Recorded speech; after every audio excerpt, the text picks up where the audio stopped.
일본은 곧 금리 인상이라 원화환율 급등하다.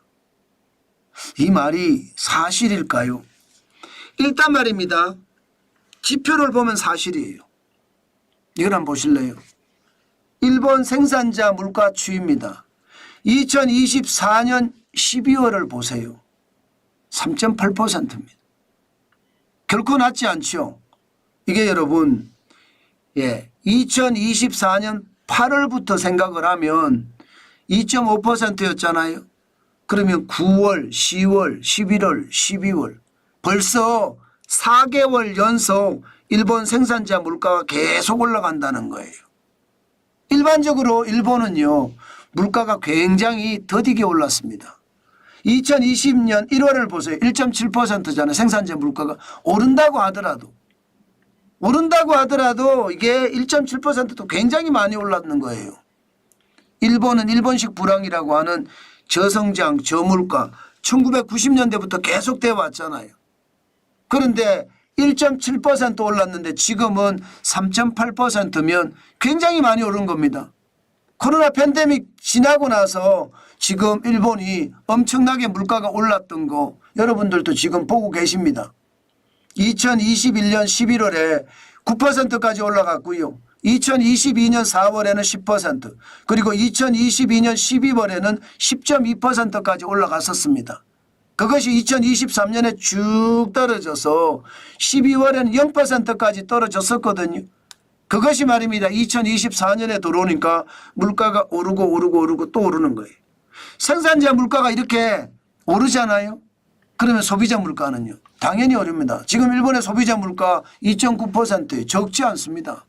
생산자 물가는 일반적으로 도매 물가라고 하고요. 소비자 물가는 소매 물가라고 하면 됩니다. 도매 물가가 오르면 소매 물가 오르는 거 당연하잖아요. 그런데 너무 많이 올라요. 2.9%까지. 그러니까 시장에서는 물가가 이렇게 오르는데 일본이 금리를 안 올려? 이렇게 생각할 수밖에 없잖아요. 실제로 말입니다. 일본의 경제 지도자들은 금리를 올리겠다 반복적으로 이야기하고 있습니다. 우에다 카즈오 일본은행 총재도 금리를 올려야 된다는 이야기를 했고요. 또 일본의 재무성 장관도 일본을 금리를 올린다고 이야기를 했습니다. 그러면 금리를 올릴 가능성이 굉장히 높아진 거예요. 게다가 말입니다. 엔달러 환율도 굉장히 떨어졌습니다. 엔화가 강해졌다는 이야기죠. 엔화가 금리를 올린다는 이야기예요. 결국은요. 2025년 1월 8일에 158.35엔을 기록을 한 적도 있는데 1월 16일에는요. 155.22엔까지 떨어졌습니다. 달러당. 엔화가 강해진다는 이야기잖아요. 금리를 올리면 시중에 있는 엔화를 흡수를 하니까 엔화가 강해진다. 결국은 환율을 보니까 일본이 금리를 올리겠구나 이런 생각을 충분히 할 수 있습니다. 게다가 지금 12월 기준으로 0.25% 금리가 1월 25일, 26일 일본 금융정책 결정회의가 열릴 텐데 여기에서 이제 금리가 결정이 될 겁니다. 얼마나 올릴까요? 0.25% 올릴까요? 시장은 더 두고 봐야 되겠지만 현재까지는 0.25% 올린다의 방점이 있습니다. 그렇게 되면 여러분 원화환율은 어떻게 될까요? 원화환율. 결국 말입니다. 올릴 수밖에 없을 거예요. 오늘도 말입니다. 원화환율이 굉장히 많이 올라갔습니다. 938.81원 7.69원이 올라갔습니다. 100엔당 7.69엔이면 적지 않잖아요. 결국 말입니다. 엔화가 강해지면서 상대적으로 원화가 약해진다는 거예요. 지금 현재까지는. 아마 지금 앞으로 어떻게 될런지를 모르겠지만 분명한 것은요. 일본의 금리 인하가 거의 기정사실화되는 느낌이에요. 그만큼 금리 인하를 하겠다는 이야기를 지금 계속해서 하기 때문에 그렇게 되면 이게 952.88원까지 올라갔던 지난 12월 9일 이것도 넘어서지 않겠느냐 이런 예측도 나옵니다. 벌써 938점 지금 8일원까지 올라갔으니까 아마도 그렇게 분위기가 잡히지 않겠느냐 시장에서는 그렇게 예측을 합니다.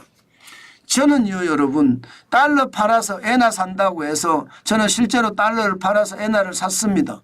그런데 요즘은 엔화도 좀 팔아야 되는 것은 아닌가 그런 생각도 하고 있습니다. 물론 저는 돈을 써야 되기 때문에 그렇기는 한데요. 그만큼 말입니다.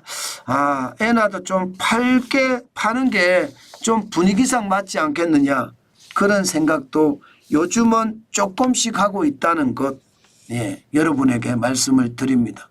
엔화가 과거로 돌아가면 우리가 큰 그림을 항상 보자고 하잖아요. 2008년으로 돌아가잖아요. 2008년 금융위기 때입니다. 그 당시에 2008년 1월 1일에 여러분 836.61원이었거든요. 그것이 10월 27일 2008년 9월 15일에 리먼 브러더스 사태가 터졌습니다. 그리고 나서 10월 27일에는 단숨에 1572.77원까지 올라갔거든요. 지금 2009년 3월 3일에도 1578.17원까지 올라갔고요. 그래서 시장 저는 굉장히 냉철하게 보면서 시장을 앞으로 이어가겠다 그 생각도 가지고 있습니다. 그래서 여러분 큰 그림에 엔화를 볼 때는 큰 그림을 봐야 됩니다. 2020년에도 보면 3월 20일에 1191.34원까지도 갔거든요. 지금이 932.92원 93원 이렇게 간다고 해서 너무 성급하게 움직이지는 마십시오.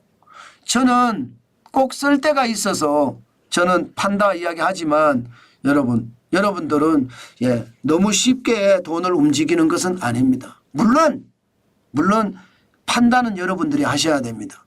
그렇지만 큰 그림으로 봤을 때는 여윳돈이 있다면 저는 여윳돈이 없기 때문에 그런 거고요. 여윳돈이 있다면 천천히 하셔도 늦지 않겠다. 그 말씀 여러분에게 다시 한번 강조해 드립니다. 엔화는요 시시각각 제가 시간을 보면서 챙기고 있는데 여러분들도 한 번씩 보시면서 시장에 아주 공격적으로 대응하는 것도 나쁘지 않겠다. 그 말씀 오늘도 강조합니다.